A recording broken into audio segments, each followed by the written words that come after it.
Let's begin with a question that sounds simple but holds real weight. When someone wrongs you, betrays you, or belittles you, what do you really want? Revenge or peace? Too often we confuse the two. We think retaliation will restore balance, and making someone feel our pain will finally bring relief. But revenge doesn't heal wounds, it just keeps them open. Revenge is not justice, it's repetition. It pulls you back into the very energy you're trying to escape. Instead of moving forward, you end up circling the same emotional drain. Think of it like this. You're carrying a heavy backpack filled with bricks. Each brick is a moment of pain, a betrayal, a slight. Revenge doesn't unload the pack, it actually adds more weight. And you carry that burden while the other people walk around untouched. What makes it even more deceptive is how good the idea of revenge feels. It's like a sugar rush.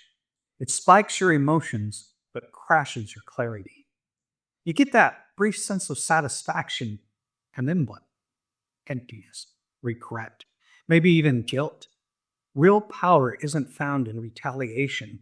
It's found in redirection, and that's the key shift.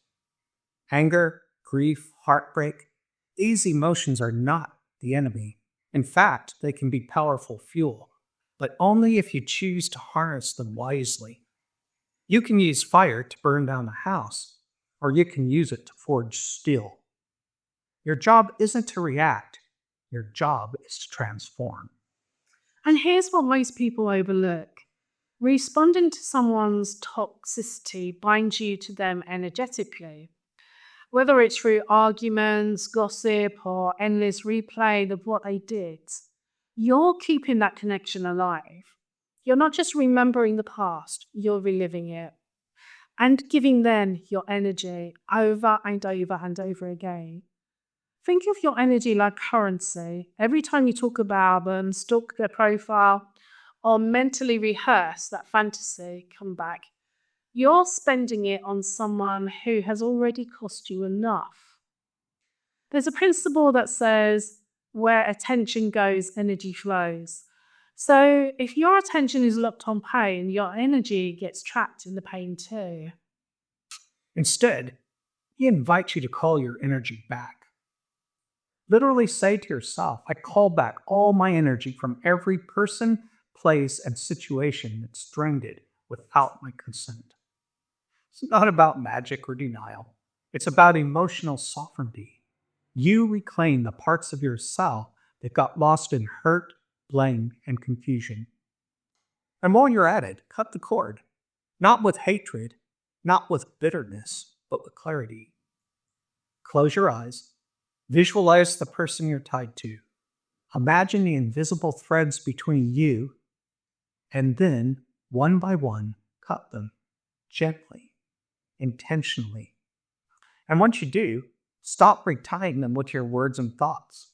Your silence is more powerful than any confrontation. Silence is closure. You don't need to get the last word. You don't need to make them see. You need to see yourself clearly and rise. You will mirror revenge? Here it is. Becoming someone that never reach again. Not out of spite, out of evolution. That's the beauty of it. You don't have to announce your glow up, just live it. Let them watch or let them fade. If they tried to break you and you grew stronger, that's the statement. If they hoped you'd shrink and you expanded, that's the statement. If they wanted access and you become unreachable, that's the statement. And all of this isn't about ego. It's about liberation. When you spend your time proving someone wrong, you're still living for their opinion. But when you heal, grow, and thrive, not to show them, but because it's who you've become, that is true power. And here's the thing. People lash out not because of who you are, but because of what they see in you. Your light irritates their shadows. Your peace disrupts their chaos. You become a mirror they're not ready to look into. But you don't have to stand there reflecting their discomfort forever. You get to walk away. Some people need you to stay hurt so they can feel whole. Others want your reaction to feel relevant. Don't give them either. Focus instead on who you're becoming. That energy you wanted to put into revenge, pour it into building something remarkable. Your business, your body, your creativity, your community, your family, your healing. And don't wait until the pain starts to go away. Start while your voice shakes. Start while you're still mad. Start when the tears are fresh. That's when transformation is most honest. It doesn't have to be polished, it just has to be real. Healing is not passive, it's a choice. Every day you choose to rise. You choose to stop explaining. You choose to stop fighting old battles. You choose yourself. And when you do that consistently, you become someone new, someone they can't reach. Not because you've hidden, but because you've outgrown the space where they existed. Growth makes them irrelevant. That's not petty, that's alignment.